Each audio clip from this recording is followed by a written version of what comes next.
Olá pessoal, nesta nossa videoaula de número 9, nós vamos continuar falando sobre operações binárias. Esta aula é uma continuidade da videoaula número 8, então se você não assistiu a videoaula de número 8, recomendo que assista, porque senão talvez você não vai entender o contexto do que eu estou dizendo, tá bom? Vamos lá, nós estamos falando sobre operações binárias. Operações binárias, ou uma operação binária em um conjunto A, essencialmente é uma função que pega dois elementos x e y do conjunto A e leva num outro elemento que também está no conjunto A. Nós estamos falando, desde o final da aula, videoaula anterior, sobre propriedades que uma operação pode ou não ter. Já falamos sobre uma operação poder ser associativa, comutativa e ter elemento neutro. Agora, vamos falar sobre a propriedade da existência de um elemento simétrico. Dada uma operação, vamos supor agora que a gente tem uma operação binária que tenha elemento neutro.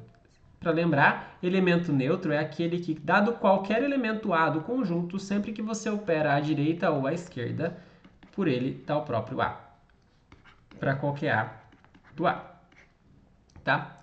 Bom, muito bem. Então, eu estou exigindo que a nossa operação tenha elemento neutro, senão não dá para fazer esse contexto, desculpa, essa definição que a gente vai fazer agora.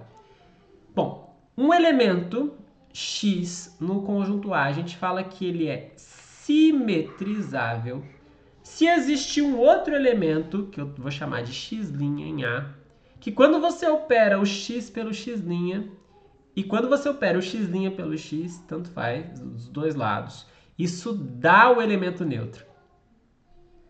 Por que simetrizável? O elemento neutro o próprio nome já diz, é o cara que não faz nada com nenhum elemento. Então o que estou dizendo para você é o seguinte, você pegou um x, achou alguém, um x' que quando você opera por ele dá esse nada. Né? Isso é um elemento simetrizável.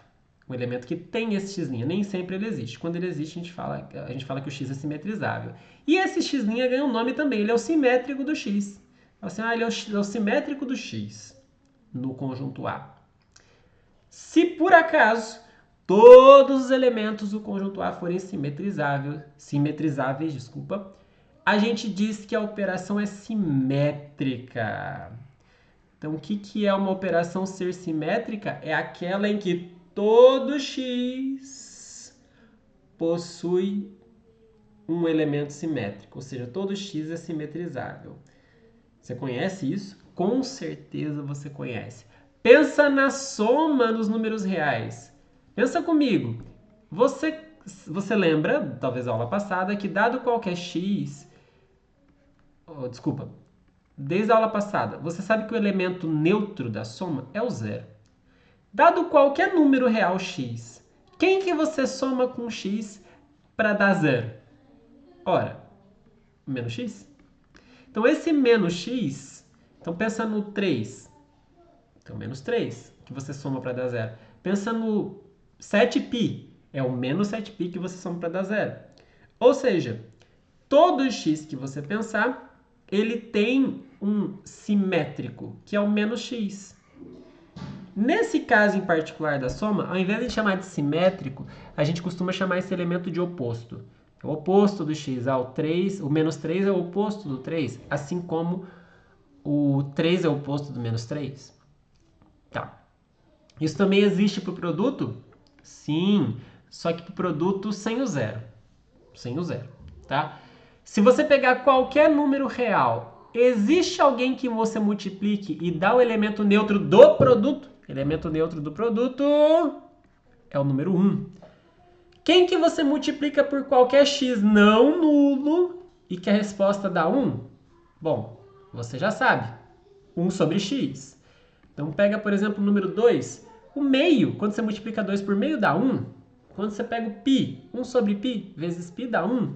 Né? Então, nesse caso, o elemento simétrico de qualquer x para a operação de produto é 1 sobre x. Então, notem que a simetria tem a ver com a operação, é claro.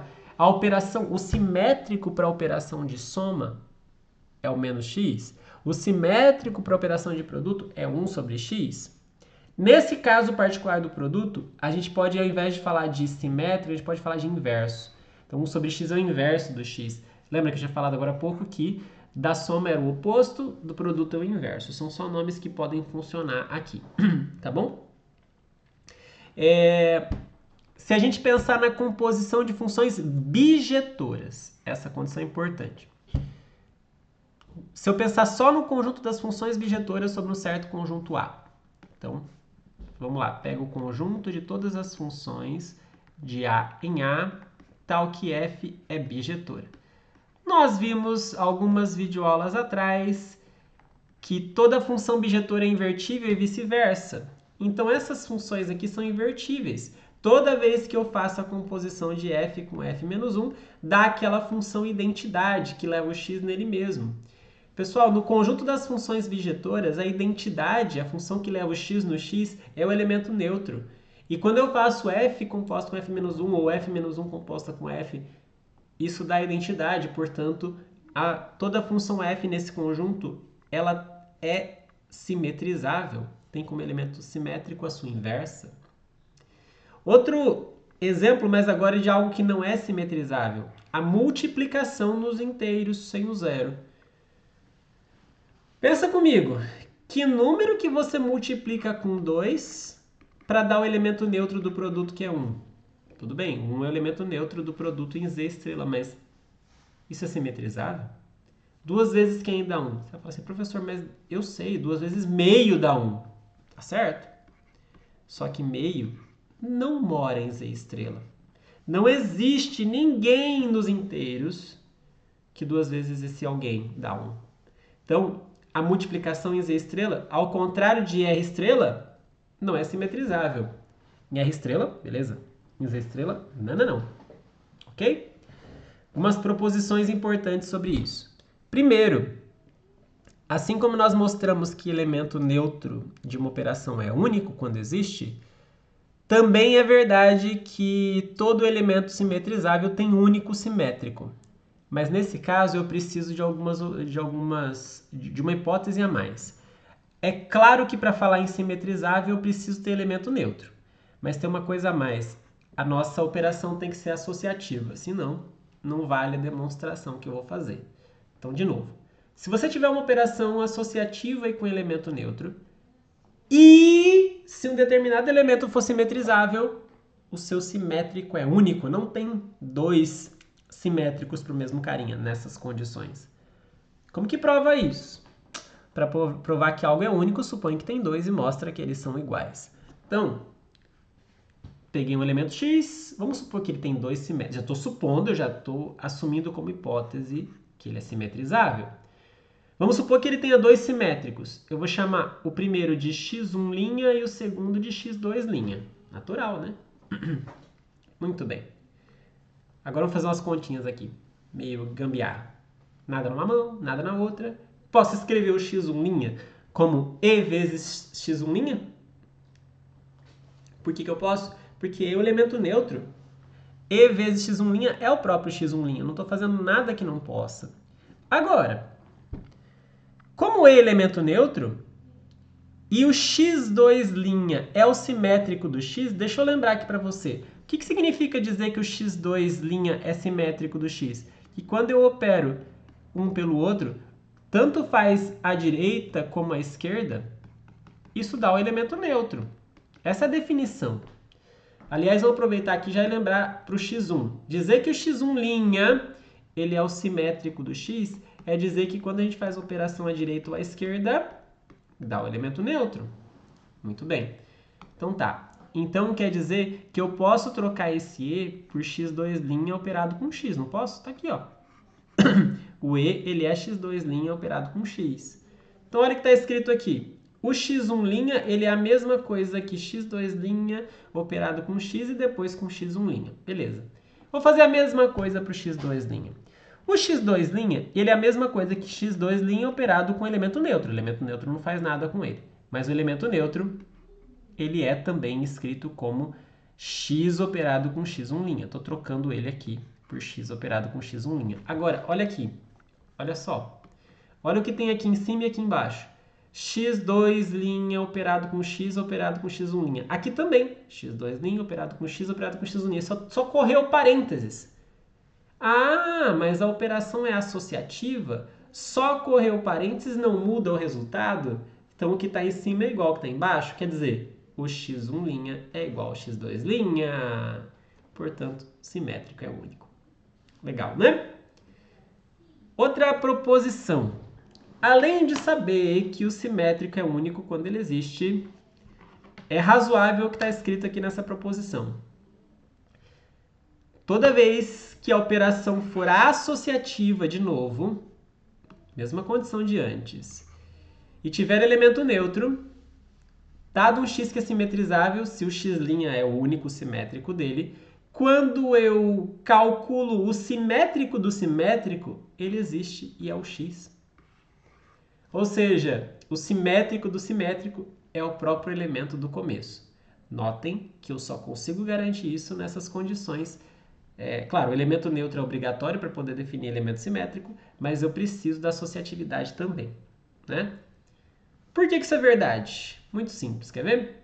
Qual que é a definição de simétrico? Pego um elemento x, opero com o seu simétrico, tanto a direita quanto a esquerda tem que dar o elemento neutro, não é? Então, o que está escrito aqui é que o x ele é o simétrico do x'. Porque quando eu faço a operação, dá o e, não é? Eu não sei se você entendeu, mas já saiu a demonstração. O x, ao operar com o x', dá o e. Então, quer dizer que o x ele é o inverso, ou melhor, desculpa, o simétrico do x'. Ele é o simétrico do x', que é exatamente o que está escrito na proposição. Que quando eu faço a operação entre eles, dá o e. Certo? Outra proposição. Nas mesmas condições. Associatividade, claro, tem elemento neutro. Se eu tenho dois elementos x e y que são simetrizáveis e eu calculo o simétrico do x operado com y, isso dá a mesma coisa de operar o simétrico do y com o simétrico do x, só que tem que trocar de lugar. Por que isso vale? Bom, vamos ver.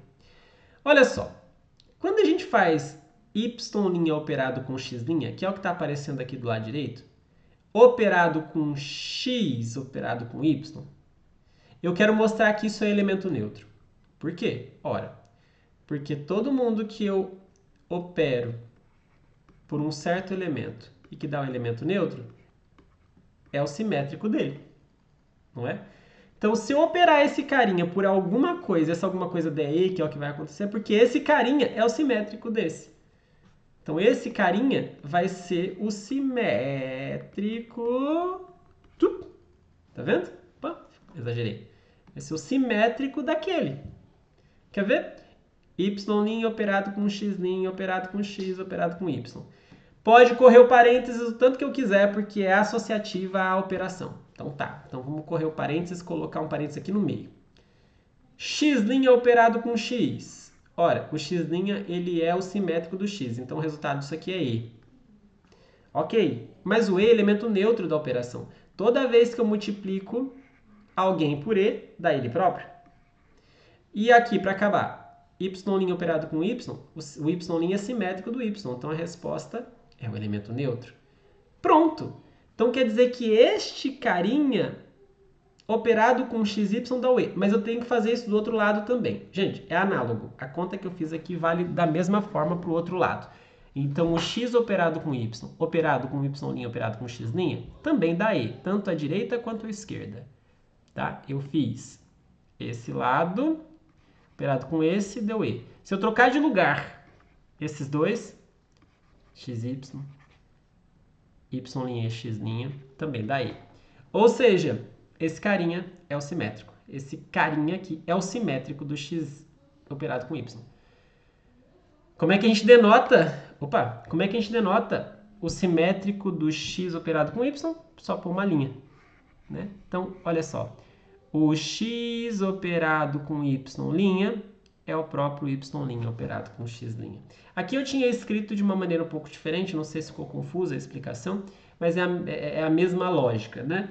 Eu acabei de provar que esse carinha que estava em laranja, ele, quando eu opero com esse à direita ou à esquerda, dá o E. Ou seja, este carinha, ele é o simétrico deste. Ele é o linha deste, que é exatamente o que a proposição quer dizer. Se você não entendeu essas proposições, eu recomendo que você tente sozinho fazê-las no aconchego aí do celular e depois volta, acompanha até você entender, porque a lógica por trás dessas proposições já te ajuda a criar um pouquinho de maturidade neste assunto que nós estamos estudando. Bom, vamos para mais uma propriedade, que é a lei do cancelamento. De novo, pega uma operação binária em A, a gente fala que um elemento Azinho, ele é regular à esquerda para a operação estrela, se eu puder cancelar esse elemento em qualquer produto que eu faça com ele repetido à esquerda. Então, olha só. Toda vez que eu vir um A estrela Y e um A estrela X igualados, com A à esquerda, eu posso cancelar? Se eu puder cancelar sempre, eu falo que o elemento que eu cancelo, ele é regular à esquerda. Nem sempre isso pode ser feito. Quando eu puder, eu falo que o elemento é regular à esquerda. Ah, professor, mas se fosse do lado direito? E se fosse assim? X operado com A igual a Y operado com A e eu puder cancelar. Como é que fala? Vai, como é que fala? Regular à direita, né? Ah, professor, mas aí quando acontecer isso, eu posso cancelar se tiver trocado? X operado com A e A operado com Y, eu posso cancelar sim, um tá à direita ou tá à esquerda? Não. A menos que a operação seja comutativa. Se for comutativa, eu troco de lugar e tá tudo certo. Mas se não for, não posso sair cancelando, não tem nome para isso, tá bom? Muito bem. Se todos os elementos do conjunto A forem regulares, à direita ou à esquerda para a operação, a gente fala que vale a lei do cancelamento. Pode cortar, vale a lei do cancelamento para a operação estrela em A. Então, por exemplo, para você ver que você conhece isso, as operações de produto e de soma nos reais, ou nos reais estrela, aqui no caso do produto, vale a lei do cancelamento. Pensa comigo. Toda vez que você somar um certo elemento A com x e der a mesma coisa de um A com y, você não pode cancelar aqui e falar que o x é igual a y? Para a operação de soma nos reais? Sim. Da mesma forma, o produto A vezes x é igual a vezes y. Posso concluir que o x é igual a y? Cuidado. Isso aqui é verdade. Desde que o A não seja zero. Que se o A for zero, isso não dá certo. Eu já vou falar sobre isso no exemplo 3. Então, se eu tiver no conjunto dos números reais sem o zero, tá tudo bem. Não tem zero aqui. Então, qualquer número não nulo vezes qualquer número não nulo é igual a primeiro vezes um outro y. Posso cancelar, porque não tem zero aqui, né? Bom, se eu pensar na composição das funções bijetoras sobre o mesmo conjunto, também vale a lei do cancelamento. Se eu pegar um f bola g igual a um f bola h, posso cancelar o f dos dois lados? Olha, nem sempre. Mas nesse contexto aqui, sim. Porque vocês entenderam que eu falei que a função é bijetora? E toda função bijetora lembra que ela é invertível? Então eu posso simplesmente aplicar f menos 1 dos dois lados? Olha só. Posso aplicar f menos 1 dos dois lados? E o que acontece quando a gente aplica f menos 1 dos dois lados? F menos 1 composta com f é a identidade. Vou escrever assim, né? Como a gente costuma denotar para funções, é identidade. Do lado de cá, identidade composta com h. Ora, mas o que a identidade faz quando ela é composta com qualquer função? Mantém a própria função. Então, teu g igual a h é a mesma coisa que eu tivesse cancelado no começo? Sim. Vale a lei do cancelamento para a composição, então, de funções bijetoras. Por fim, um exemplo de uma operação em que não vale a lei do cancelamento. Eu tinha falado para você que a multiplicação em R estrela tem a lei do cancelamento. Mas se eu tirar essa estrela, esquece. Em R não mais. Pelo que eu acabei de falar agora há pouco. Pessoal, 0 vezes 1 Não é a mesma coisa que 0 vezes 2? 0 vezes 1 é 0, 0 vezes 2 também, não é igual? Sim. Só que se eu cancelar, dá certo? Se eu cancelar o 0 dos dois lados, dá certo? Não! 1 não é igual a 2. Então, não posso cancelar para a operação de produto nos reais. Certo? Uma proposição sobre isso. Se eu tiver uma proposição, uma operação binária que é associativa, que tem elemento neutro, e pegar um subconjunto B do conjunto A em questão. Toda vez que a minha operação for simetrizável, ela possui a lei do cancelamento. Aqui uma reflexão rápida. Às vezes você está lá ensinando matemática na escola, você faz assim, 2 mais x igual a 2 mais y, e você quer cancelar e escrever x igual a y. Eu já ouvi bastantes professores ou contextos que o pessoal fala assim, não está certo cancelar, não pode isso. O que eu estou te dizendo é que está tudo certo. Tá tudo certo, pode cancelar. Essa é a lei do cancelamento. Tá, pessoal? Cancelar é a mesma coisa que você dizer que você pode ignorar o elemento e deixar o que sobra. Não tem nenhum problema com essa história de poder cortar dos dois lados, viu? Para soma e para produto, dentro das condições que a gente falou, tá tudo certo. Detalhe, toda vez que você estiver falando com uma operação que é simetrizável, vai valer a lei do cancelamento. Então, por exemplo, produto no R estrela pode cancelar dos dois lados. Cuidado, no R estrela. Se o elemento A for nulo, não pode. Eu acabei de mostrar para você que não dá para cortar. Bom, vamos entender por que essa proposição é verdadeira. Por que toda operação simetrizável ela possui a lei do cancelamento? Para mostrar que ela possui a lei do cancelamento, eu vou pegar 3 elementos A, X e Y quaisquer e vou supor que A operado com X é a mesma coisa que A operado com Y. Como a operação é simetrizável, então quer dizer que existe o simétrico do A. Vou chamar ele de A', né? E vou operar por A' dos dois lados, porque tudo que eu faço de um lado e do outro, se eu operar por A' à esquerda dos dois lados, não vou alterar o resultado. Então, A' operado com A operado com X tem que ser a mesma coisa de A' operado com A operado com Y.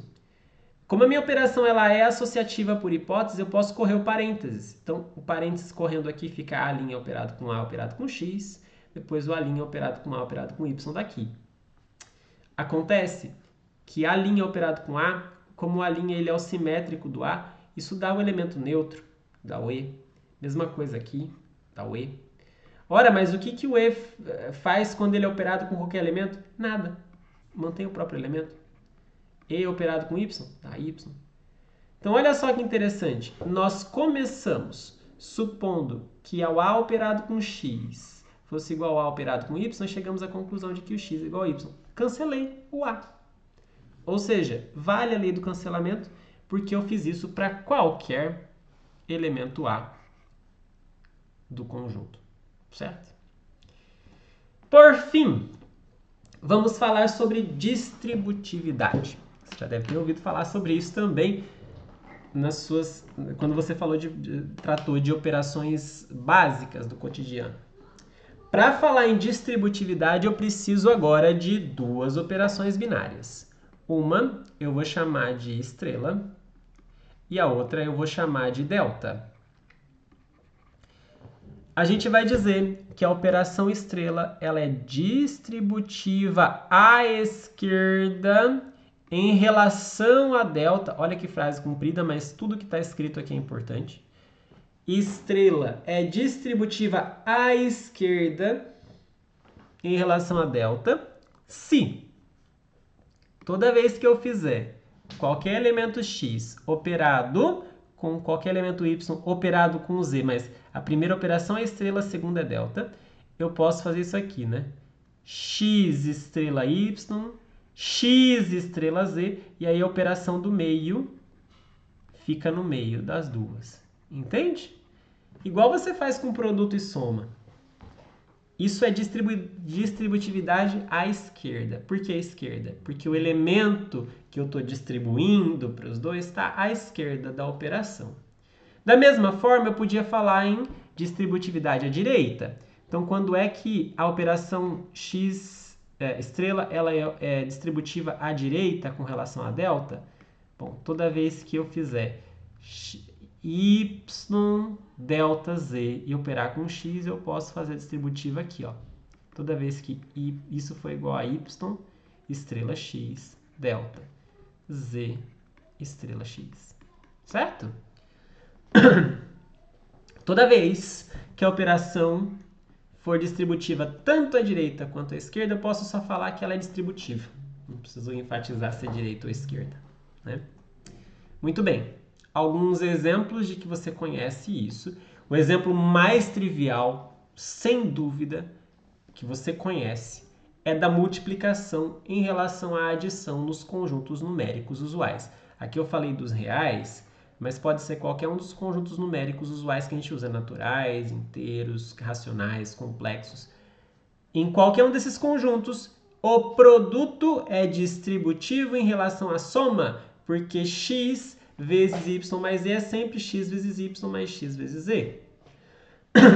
Certo? Eu fiz isso à esquerda, mas se eu fizesse à direita, dava na mesma. O contrário, porém, não acontece. A adição não é distributiva em relação ao produto. Se eu trocar de lugar produto com soma, não vale. Por quê? Para mostrar que algo não vale, um contra-exemplo é suficiente. Então, se eu tivesse aqui ó, um elemento somando com um produto de 2, por que não vale? Ora, por acaso 2 mais 3 vezes 4 é a mesma coisa que 2 mais 3 vezes 2 mais 4? Ó, 2 mais 3 vezes 2 mais 4, 2 mais 3 é 5, 2 mais 4 é 6, 5 vezes 6 é 30. Agora, 3 vezes 4 é 12, somado com 2 é 14. 14 não é igual a 30, quer dizer, essa distributividade não vale. Tudo bem? Por fim, se a gente for olhar, por exemplo, lá no conjunto das matrizes, matrizes quadradas, que é quando eu sei definir bem o produto, matrizes quadradas 2 por 2, ou todas as matrizes quadradas 3 por 3, ou 4 por 4, todas de mesma ordem, a distributividade é válida da multiplicação com relação ao produto. Se eu pegar uma matriz quadrada a, sei lá, 5 por 5, e multiplicar pela soma de duas matrizes quadradas também 5 por 5, dá para fazer a distributiva. Essa é uma propriedade lá da teoria de matrizes. Isso é A vezes B mais A vezes C. Então, no conjunto das matrizes, essa operação também vale. Tá bom? Então, assim, eu podia explorar outros exemplos. Podia pensar composição com soma de funções. Acho que não vai dar certo. Polinômios? Produto e adição de polinômios? Vai dar certo. Né? Enfim, então todas essas propriedades que nós vimos para operações binárias podem ou não valer, dependendo do conjunto, dependendo das operações em questão. Tá bom? Então, dada uma operação binária, ela pode ou não ser associativa, comutativa, ter elemento neutro, ser simetrizável, ser regular, quer dizer, valer lei do cancelamento, ter distributividade. Tudo bem? Então, espero que com isso você já consiga olhar para a matemática, mesmo do dia a dia, com um olhar diferente. Matemática, inclusive, do ensino médio, com um olhar diferente. Notem a importância que tem num determinado ambiente saber as propriedades que aquela operação tem. Quando você olhar para os números, conjuntos numéricos, reais, racionais, inteiros, pensar no produto, soma e que propriedades que tem, é legal, você aprende isso desde pequeno. Mas quando você chega no ensino médio, você vai trabalhar com o ensino médio, você tem que pensar nessas mesmas propriedades para as matrizes. O que será que vale e o que será que não vale? Tem que pensar nas mesmas propriedades para os números complexos. O que será que vale e o que será que não vale? Para os polinômios e assim por diante. Para as funções. Tá bom? E aí quando você quer avançar um pouquinho nos seus estudos sobre matemática, aí a coisa fica mais legal. Um pouquinho disso a gente vai ver ao longo desse curso. Então, até a próxima!